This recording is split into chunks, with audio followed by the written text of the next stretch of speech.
Waouh, quand tu regardes le graphique, c'est vraiment la catastrophe. Aujourd'hui, on est le samedi 12 mars. Hier, en fait, on a encore perdu 2% sur le Nasdaq. Et quand on fait une droite de tendance, en fait, du plus haut vers le plus bas, tu vois que ça longe vraiment les sommets. À chaque fois, ça rebondit vers le plus bas, ça rebondit. Si tu regardes, en fait, le CAC 40, qui est l'indice européen français, c'est la même chose. En fait, on a dans les mêmes résultats, c'est la cata. Donc, en fait, on est en période de ce qu'on appelle bear market, c'est le crash économique. On ne sait pas jusqu'à où ça va tomber. Néanmoins, la bonne nouvelle, c'est qu'il y a moyen en fait de faire un maximum de profit quand c'est au plus bas. Et on va faire jusqu'à 500% après la chute. Dans cette vidéo, je vais te montrer ça. Donc dans cette vidéo, je vais faire une analyse. En fait, on va remonter dans le temps pour voir les derniers crashs boursiers, analyser comment ça s'est passé pour tirer on va dire un avenir. On va faire également la comparaison des plus gros indices, ceux qui ont crashé le plus et ceux qui ont fait le plus de profit après. La stratégie d'investissement que j'appelle sur le moyen long terme dans environ 6 mois jusqu'à maximum 3 ans pour générer jusqu'à 500% de profit moyen long terme. Et le temps nécessaire qu'il te faudrait, justement, on va faire une analyse toujours basée sur le passé pour voir le futur. Donc on est parti dans cette vidéo qui va être très intéressante et on va démarrer en fait avec l'analyse des crashs boursiers du passé et qu'est-ce qu'on peut en tirer comme leçon pour le futur. Alors d'entrée, on va attaquer avec cette image que j'avais récupérée sur internet. En fait, c'est l'analyse de tous les crashs boursiers dans le passé suivi des belles embellies. Donc ce que tu vois en bleu, c'est l'embellie, donc c'est la hausse du marché. Ce que tu vois en rouge, ce sont les crashs et ça c'est basé sur le S&P 500. Le S&P 500, c'est quoi? Ce sont les 500 meilleures entreprises américaines, c'est un peu on va dire l'indice de référence. Pour donner une image, ça serait un peu comme le CAC 40 français, on a le S&P 500 américain. Donc il faut savoir également que tous les indices sont corrélés, c'est-à-dire que quand le S&P se crache, le CAC 40 va se crasher également, le Dow Jones également, tous vont en fait se crasher au même moment et vont remonter par la suite en même temps. Donc ce que tu vois en bleu, c'est ce qu'on appelle les bull markets, c'est quand le taureau en fait, il va pousser, faire monter le marché au minimum à plus 20%, voire même au-delà. Et quand on appelle le bear market, c'est en fait quand tu as l'ours qui rentre avec ses griffes, qui va défoncer tout, qui va perdre tous les jours moins 2%, moins 3%, moins 5%, jusqu'à perdre au minimum, officiellement, moins 20%. Quand on rentre en fait en phase de moins 20%, on est officiellement en bear market. Et ce qui est vachement intéressant sur cette image, qu'on voit, on voit les crashs, tu as 1930, tu as celui-là, tu as dans les années 70, 90, l'année 2000 qui est assez violent, 2008, malheureusement, on n'a pas celui de 2020 qui est sur l'écran. Mais ce que l'on voit, en fait, c'est que les crashs sont relativement courts en termes de durée. Des fois, ils sont très intenses comme celui-là. Par contre, ils sont suivis par des années et des années et des années en fait, d'embellie, de hausse. Donc, par exemple, celui-là, il a duré 3 ans, ce qui est extraordinairement long. Mais il a été suivi par 14 ans, presque 14 ans d'embellie. Et quand tu vois la montée en fait, du marché, c'est quand même 800% de bénéfices qui ont suivi ce crash. Là, ce crash, il a été très court, 6 mois, et par contre, il a été suivi par 15 années de hausse de marché, avec un profit de 935%, ce qui est assez hallucinant. Donc c'est là qui est intéressant de voir, c'est que c'est vachement court, en fait, le crash, c'est intense. Ouais, effectivement, tu as perdu 20% de ta valeur, 21% pour être exact, mais par contre, tu as été suivi par 15 années, en fait, de hausse du marché. Et ce que je voulais te montrer, en fait, dans cette image, c'est qu'il ne faut pas avoir peur, en fait, d'investir quand c'est en crash, et après on va y revenir justement dans ma stratégie qui sera bien détaillée, mais il ne faut pas avoir peur que voilà, c'est la fin du marché, que toute l'économie mondiale va s'effondrer. À chaque fois les gens ils ont ce sentiment aux alentours de 20%, et c'est à peu près là où on est aujourd'hui. Donc tu le vois, 6 mois suivi de 6 années, et ensuite là par exemple 3 mois suivi de 12 années avec à nouveau 800%, donc c'est assez énorme. Donc moralité de l'histoire, en fait les crashs boursiers sont les meilleurs moments pour toi pour investir. Et ce que tu vas le faire, ça sera la stratégie que je vais te dévoiler plus en détail tout à l'heure, c'est qu'on va le faire par palier. C'est-à-dire que quand tu descends aux alentours de moins 20% de crash, là tu vas mettre par exemple 10% de la valeur de ton portefeuille, tu vas l'investir. Ensuite quand tu vas descendre par exemple à 25%, là tu vas rajouter encore 15%, puis 20%. Puis 30%, puis 35%, et ainsi de suite, jusqu'à finir ton portefeuille. Et naturellement, en fait, quand tu vas avoir la hausse qui va revenir au même niveau que le début du crash, à partir de là, en fait, tu auras fait déjà du 200% au minimum, et par la suite, en fait, c'est que du bénéfice.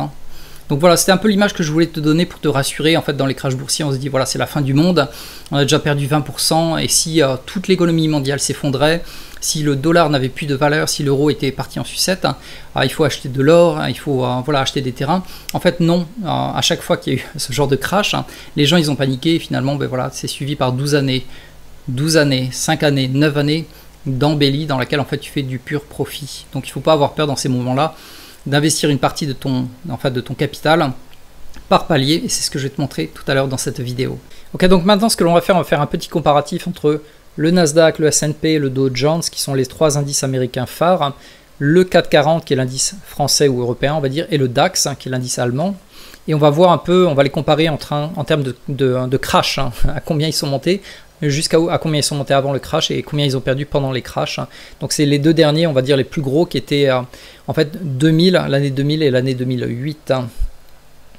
Donc déjà quand tu regardes cette courbe, là on est sur TradingView, là en fait c'est le Nasdaq, et je l'ai mis en mensuel. Donc là chaque bougie représente un seul mois. Et là en fait tu vois que ça c'était la courbe juste avant le crash de 2000, suivi d'un crash qui a duré environ 2 ans et quelques mois on va dire. Et là aujourd'hui tu vois en fait l'amplitude majeure qu'il y a eu en fait pendant les dernières années. Et en fait on est à se poser la question, est-ce qu'on va rentrer dans le crash? Tu le vois, aujourd'hui on est là. Est-ce que ça va descendre d'autant plus jusqu'à ces niveaux là ou pas? Et donc la question que je voulais te poser, qui est une question piège, quand tu regardes en fait cette courbe, à ton avis, de là jusqu'à là, donc de cette période, est-ce qu'elle a été plus violente en termes de hausse que au contraire on va dire de ici, sur les 5 dernières années de 2015? Donc si on prend les 5 dernières années, donc 2016 jusqu'à 2021, donc c'était le début du crash on va dire, à ton avis, qu'est-ce qui est la plus grosse hausse entre ces deux-là, bam, et celui-là?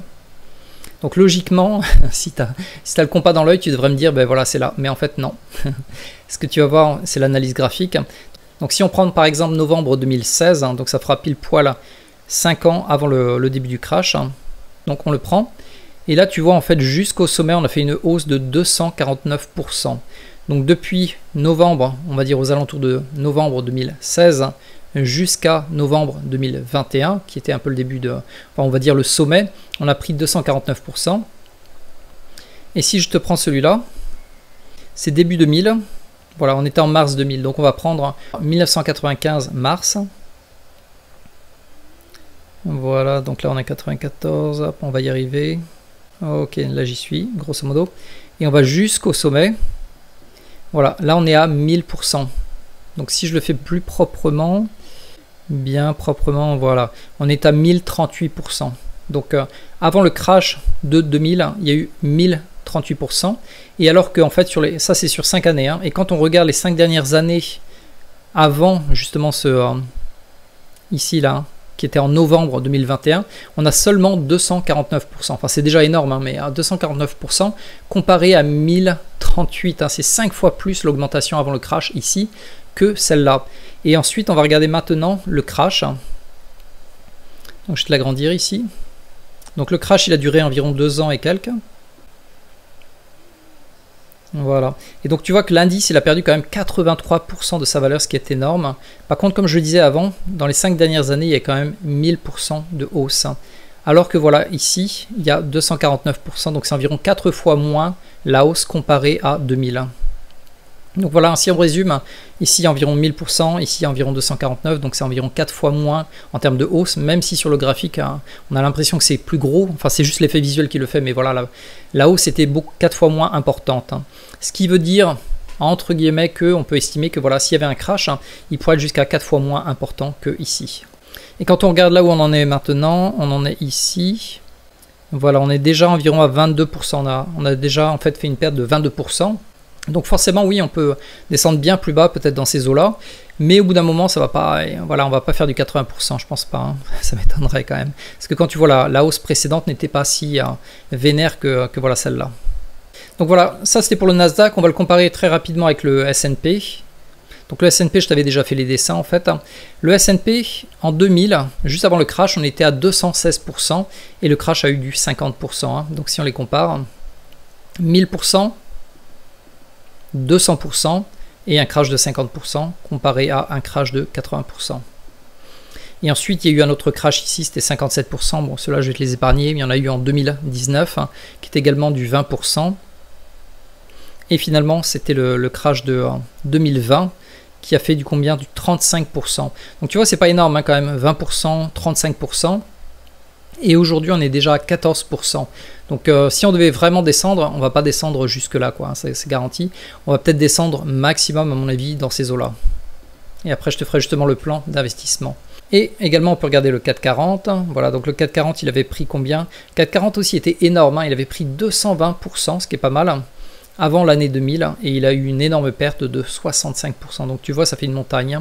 Et souvent, l'erreur que l'on fait quand on fait du trading, c'est que souvent, enfin surtout les débutants, c'est que plus ça monte, plus ça monte, plus ça monte, plus on a confiance et plus on se dit, ben voilà, maintenant que ça monte, hein, qu'est-ce qui va se passer? Bah, tout le monde va acheter d'autant plus, hein, toutes les nouvelles en parlent à la télé, tout le monde dit que c'est incroyable, ça monte, hein, du coup tout le monde va acheter, ça va monter d'autant plus. Et non, hop, hein, tu chopes un gros crash. Hein. Voilà. Donc après, je te passe les détails, si jamais tu t'amuseras à le faire, mais voilà, on a passé 60% de crash, 40% de crash, et là aujourd'hui on est aux alentours pareil du 22. Donc officiellement on est rentré dans ce qu'on appelle un bear market, hein, avec le 440, hein, il y a une semaine. Donc on va faire un petit récap, hein, jusqu'à maintenant avant de te montrer la stratégie pour faire du 400% en quelques années. Donc voilà pour le petit récap, hein. Officiellement on parle de crash boursier à partir de moins 20%. Quand un indice, hein, perd de sa valeur plus de moins 20%, officiellement rentre dans ce qu'on appelle le bear market, hein, ou éventuellement un crash boursier. Et aujourd'hui on est environ à pas loin des moins 20% pour le Nasdaq au moment de cette vidéo, mais les autres on n'y est pas encore, hein. Donc est-ce qu'on va y rentrer? On ne le sait pas. Et plus l'indice est monté haut, ou plus l'indice est fort, on va dire, dans sa valeur, et plus également il va chuter en période de crash. Hein. Là, je te l'ai mis dans le sens du plus fort au plus faible, hein, du Nasdaq, le S&P, pardon, le 440 et le DAX. Hein. Et en période de crise, hein, comme tu l'as vu, tous les indices chutent en même temps. Également, en période de hausse, tous les indices montent en même temps. Grosso modo, les indices bougent dans le même sens en même temps. Donc si ça monte, hein, si le Nasdaq monte, naturellement le SP va monter. Enfin, quand je te parle de monter, c'est plutôt quand tu le vois sur l'hebdomadaire ou le mensuel. Hein, ils bougent dans le même sens, hein, tous. Hein. C'est pas possible que le Nasdaq se crache et que le S&P il monte. Hein. Donc ça va dans le même sens. Hein. Surtout qu'en fait, le Nasdaq, c'est les 100 entreprises américaines qui sont également à l'intérieur du S&P 500 qui représentent les 500. Donc là, tu en as 500, là, tu en as 100. Et le 440, tu en as 40, hein, grosso modo. Hein. Maintenant, ce que je vais te montrer avant de te délivrer mon astuce pour justement faire du 400% de retour sur investissement sur du moyen long terme, on va faire un comparatif. Hein. Donc, je vais te le remettre en plein écran. Et donc là, ce que j'ai fait, j'ai mis ensemble sur le même graphique le 440. Donc là, on a le 440, on a le Dow Jones, le DAX, qui est l'indice allemand, le S&P et le Nasdaq ici. Hein. Et comme tu le vois, le Nasdaq, hein, là c'est sur une période depuis 2004 environ. Donc le Nasdaq, il a fait 1500% de retour sur investissement, le S&P 420, le DAX 390, le Dow Jones 336 et le 440 124. Hein. Donc naturellement, plus l'indice est fort, hein, plus il va monter haut et plus lors du crash, il va se péter les dents. Donc c'est pour ça qu'en fait, si tu as sorti ton argent à ce moment-là et qu'il continue à tomber et que tu investis en fait par palier au fur et à mesure que ça tombe, sur du long terme, tu investis, tu sais pertinemment que après un crash, qu'est-ce qui va se passer? Pendant plusieurs années, ça va remonter, jusqu'à dépasser même les plus hauts, le sommet, et encore ainsi de suite. Hein. Parce que en fait, ces indices se lissent sur l'économie mondiale du pays, enfin bref, hein, ça évolue et ça évolue toujours vers le haut, si tu le regardes sur des années. Donc voilà, ce que je voulais te montrer, ça dépend en fait de ta capacité à prendre des risques, mais c'est vrai que si tu mis sur du 440, hein, voilà, on a fait du 124% sur presque 20 ans. C'est pas folichon, mais c'est vachement plus soft. Hein. Ensuite, tu as le Dow Jones, le DAX, le S&P. Et je te montre mon chouchou. Si vraiment tu n'as pas peur de prendre du risque, en fait, tu peux prendre du Nasdaq en x3, qui s'appelle le TQQ. En fait, le T veut dire 3, enfin 3 fois le Nasdaq. Et là, en fait, ça explose tous les records. Par contre, c'est à ne surtout pas prendre quand on est au sommet. Hein. Quand on est là, en fait, tu vois, le crash devient vachement beaucoup plus violent. Par contre, quand tu le prends en période de crash et que tu investis justement dans le TQQQ, c'est là où tu peux faire le plus de bénéfices. Hein. Parce que là, si on les compare, 440, 124, Dow Jones 336, là on était au Nasdaq 1500 qui était énorme, et là on est à du 9600%. Et là en fait avant le crash on était à voilà, 17 000. Ok, donc si le crash effectivement continue à descendre et que toi de ton côté tu investis dans des indices forts notamment le Nasdaq, notamment le S&P, ou encore plus fort, le TQQ, ça veut dire qu'une fois que le crash est fini et que ça va remonter pendant plusieurs années, bah toi tu fais du profit énorme. Donc sans plus attendre, on va passer à ma stratégie de comment faire du 400% avec justement ces indices. Le but du jeu, c'est en fait, d'investir par palier. Plus ça va diminuer, plus tu vas augmenter ton investissement. C'est-à-dire qu'on va le couper en 4 paliers. Par exemple, au premier palier, tu peux mettre 10%. Hop, ça a chuté vers un support. C'est ce qu'on appelle les supports. Je vais te montrer comment les identifier. Premier support, bah, tu vas investir 10% de ton argent. Et ensuite, soit ça va augmenter, donc tu as gagné de l'argent immédiatement. Et la vie est belle, tant mieux. Au contraire, ça va continuer à descendre le marché. Et c'est pas grave, tu ne vends pas. Tu gardes tes 10% que tu as investi sur ce premier support. Peut-être que ça va mettre 6 mois, peut-être que ça va mettre 1 an avant de rechoper en fait ce même niveau avant de le dépasser. Et en fait, bah, tu gardes. Et à partir du deuxième support, bah, là tu vas mettre 20%. Troisième support, tu vas mettre 30%. Quatrième support, tu vas mettre à nouveau 30%. Au total, si tu fais les maths, 10, 20, 30 et 30, ça fait 90%. Tu auras investi 90% de ton argent en fait à chaque support au fur et à mesure que ça descend, parce que pertinemment on sait que ça va remonter. Ça mettra peut-être 3 mois, peut-être 6 mois, peut-être 2 ans à remonter au maximum, peut-être même 5 ans, mais à chaque fois que ça diminue, en fait c'est un peu comme les soldes, c'est l'opportunité d'acheter, d'investir plus. Par contre, ça c'est la stratégie, comme je disais, de moyen long terme, c'est que tu places des billes sur ces indices à forte valeur qui naturellement vont hausser sur le temps. Et en fait, en période de crash, c'est là où tout le monde a peur et tout le monde retire son argent.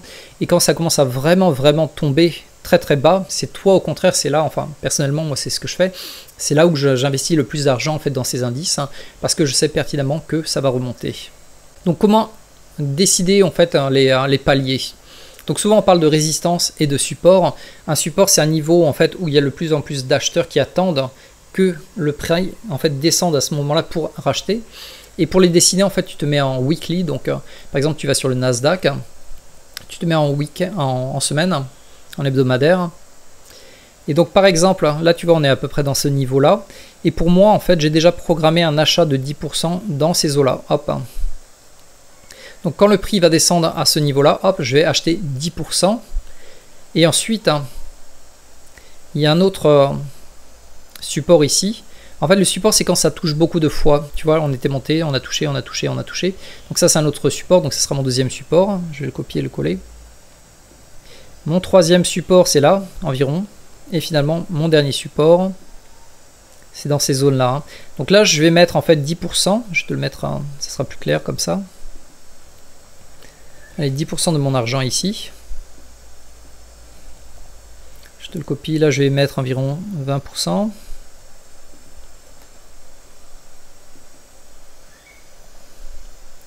Là, je vais mettre environ 30%. Et à nouveau,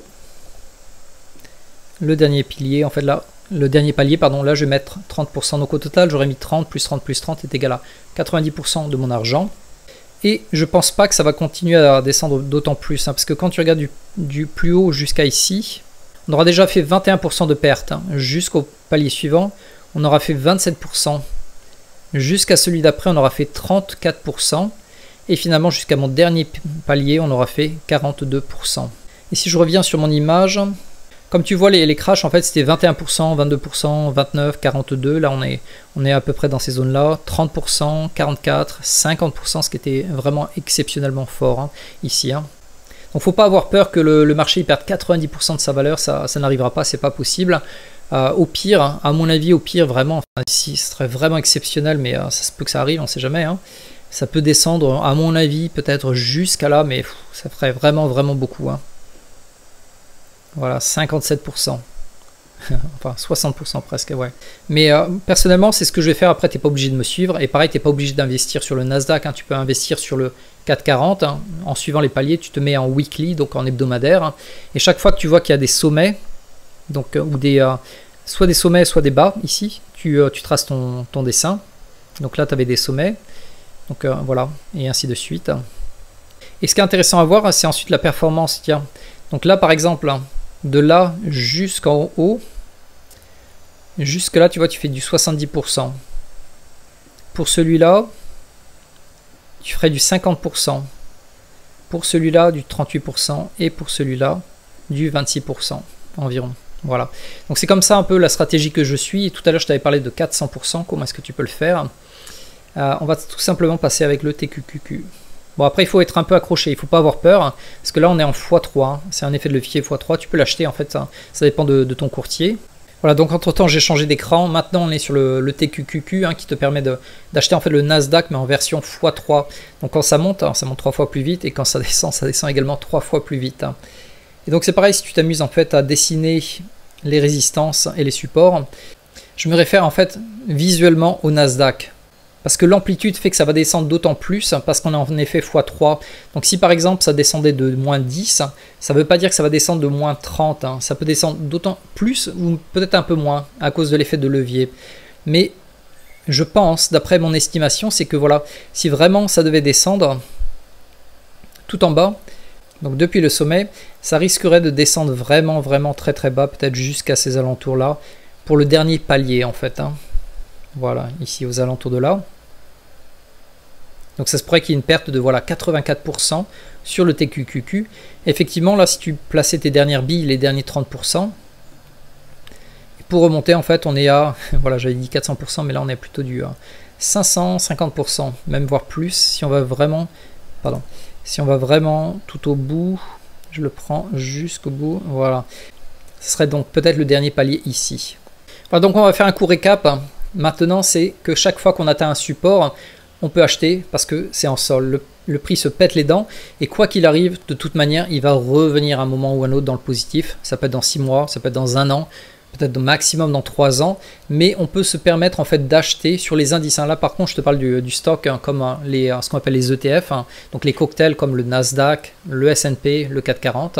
Je ne te parle pas des petits stocks où ça se peut qu'ils se pètent les dents pour toujours. Là, je te parle des gros indices qui suivent l'économie mondiale. Donc les plus grosses entreprises.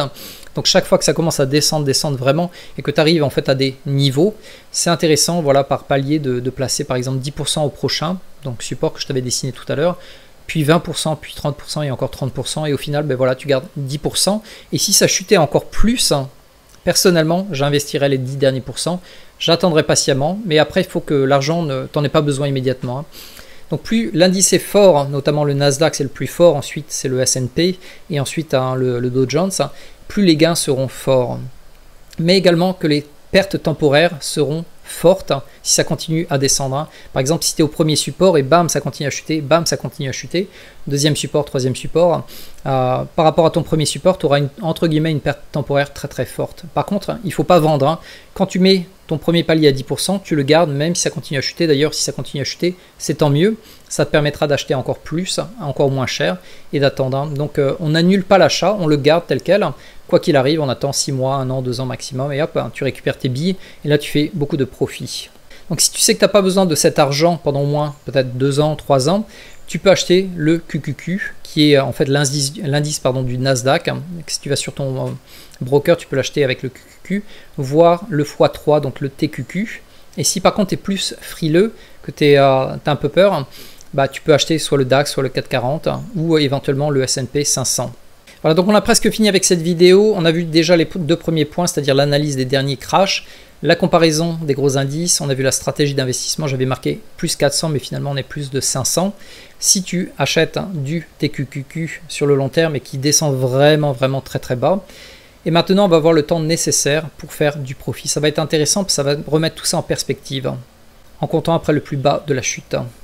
Donc pour cet exemple, on va reprendre le Nasdaq et on va prendre l'exemple du crash de, enfin c'était 2008 qui avait duré environ 1 an et demi je crois, et qui avait perdu pas mal.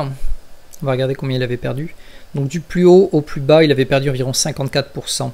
Voilà, donc à partir du moment où toi, éventuellement, on était rentré dans les 20% dans cette zone, voilà, là tu aurais mis par exemple 10% de ton argent. Tu serais arrivé environ aux alentours de, voilà, palier numéro 2, 28. Tu aurais mis peut-être 20% de ton argent. Là, tu aurais mis voilà, 30% de ton argent. Et là, finalement, tu serais descendu jusque-là. Peut-être tu aurais mis à nouveau 30% de ton argent. Donc pour en fait avoir un retour sur investissement de ce niveau-là, il aurait fallu en fait que l'on arrive environ au mois de mars. Donc ça fait quelques mois. Là on est toujours en mensuel. Là admettons que tu es investi en octobre. Dès le mois de mars, tu aurais été déjà dans le positif. Donc ça fait quelques mois. Si tu avais acheté, pardon je te vire celui-là, hop. Si tu avais acheté dans les environs, allez, dans ce... Là, il y avait un palier également ici.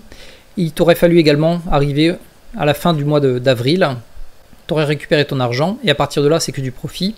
Si on avait été dans le pilier, pardon, dans le palier environ ici aux alentours de 25% là, il aurait fallu attendre quoi? Même pas un an, le mois d'août. Voilà, août-septembre. Et donc à partir de là, en fait, tout aurait été du bénéfice, comme tu le vois sur le graphique. Et si tu avais mis du 20% dans ces zones-là, là, ça, à mon avis, c'est voilà, vers le mois d'octobre. Donc tu aurais investi ici peut-être au mois de février 2008 et pendant peut-être un an, voilà, environ un an, un peu plus d'un an, tu aurais attendu d'avoir un retour sur investissement. Par contre, à partir de là, bam, c'est tout du bénéf. Voilà. Donc c'est juste un peu pour te donner une image, c'est pas très très long. Il te faudra maximum un an, 2 ans peut-être pour ton premier en fait ici palier. Et plus on va vers le bas, plus la chute sera énorme, plus ça sera rapide en fait d'avoir un retour sur investissement. Donc moralité de cette histoire, c'est que plus ça va chuter, si ça devait chuter, peut-être ça va s'arrêter maintenant, ça va remonter, mais plus ça devait chuter et plus en fait tu peux investir d'argent parce que ça sera plus rapide à le récupérer et surtout le retour sur investissement sera beaucoup plus fort avec la montée. Et comme je te l'avais dit tout à l'heure, plus l'indice est fort, plus en fait la chute sera violente, ce qui te permet en fait d'investir et d'avoir un profit plus fort. Par contre, il ne faut pas avoir besoin de cet argent pendant au minimum 2 ans, voire 3 ans. Donc on va faire le dernier récap. Officiellement, on parle de crash boursier à partir du moment où l'indice perd 20% de sa valeur. Plus l'indice est monté haut et plus naturellement il va chuter. C'est le cas donc décrescendo du Nasdaq, suivi du S&P, suivi du CAC 40, suivi du DAX. J'avais pas mis le Dow Jones, DGI, c'est l'indice que tu peux retrouver, c'est le Dow Jones. Mais en général, ce sont les 2 indices que l'on trade le plus, le Nasdaq et le S&P. Et donc si tu n'as pas peur, voilà, tu peux investir sur le Nasdaq. Donc chaque fois que l'on va atteindre un support, comme je te l'avais dessiné tout à l'heure, moi personnellement je vais placer 10% au prochain support. Et par contre moi je vais l'acheter en TQQ, donc en x3. Et ensuite, le support d'après je vais mettre 20%, puis 30% et à nouveau 30%. Là ça sera environ, quand le Nasdaq aura perdu, s'il perd, c'est aucune garantie là-dessus, mais s'il devait perdre jusqu'à 40% de sa valeur, là je mettrai 30% de l'argent que j'ai de disponible en version TQQ. Et si tu sais que tu n'as pas besoin de cet argent pendant au moins 3 ans, tu n'as pas froid aux yeux, tu peux acheter le QQQ qui est le Nasdaq, voire le TQQQ. Et si tu es frileux un peu, tu as peur, tu peux acheter le DAX, le CAC 40 ou le S&P. Par contre, si ça devait chuter plus, n'hésite pas en fait à monter sur des indices plus forts. C'est-à-dire que premier palier, tu vas être un peu frileux, tu mets 10%, et peut-être que tu es dans un indice qui n'est pas trop violent comme le DAX, le CAC 40. Par contre, bam, si ça continue à chuter vraiment énormément, très très rapidement, là en fait tu peux peut-être passer sur un indice plus fort tel que le S&P, voire le Nasdaq, donc le QQQ, voire même le TQQ, et mettre plus d'argent. Personnellement, c'est ce que je ferais. Et plus ça va chuter, plus je vais aller sur des indices forts, tels que finalement le plus fort c'est le TQQQ, et je vais augmenter en fait l'argent que je vais mettre dedans. Parce que je sais pertinemment que sous 3 mois, 6 mois, maximum 1 an, j'aurai un retour sur investissement et là, bam, ça va monter, ça va vraiment faire exploser en fait ma cagnotte pendant plusieurs mois, voire plusieurs années. Donc cette stratégie, c'est un peu de l'investissement sur le moyen long terme. Et comme je te le disais, il ne faut pas avoir peur. C'est-à-dire que voilà, si tu mets un premier palier, tu mets 10% de ton argent et que ça continue à chuter, ne vends pas, tu gardes. Tu attends le prochain palier, tu mets plus d'argent, peut-être 20%, voire même plus, et ainsi de suite. Bon, j'espère que cette vidéo t'a plu. Et sur une prochaine vidéo, je te montrerai justement comment créer les supports et une stratégie pour investir au moment des supports ou vendre au contraire quand on les franchit. Donc sur ce, j'espère que tu as apprécié cette vidéo autant que j'ai pris de plaisir à la faire.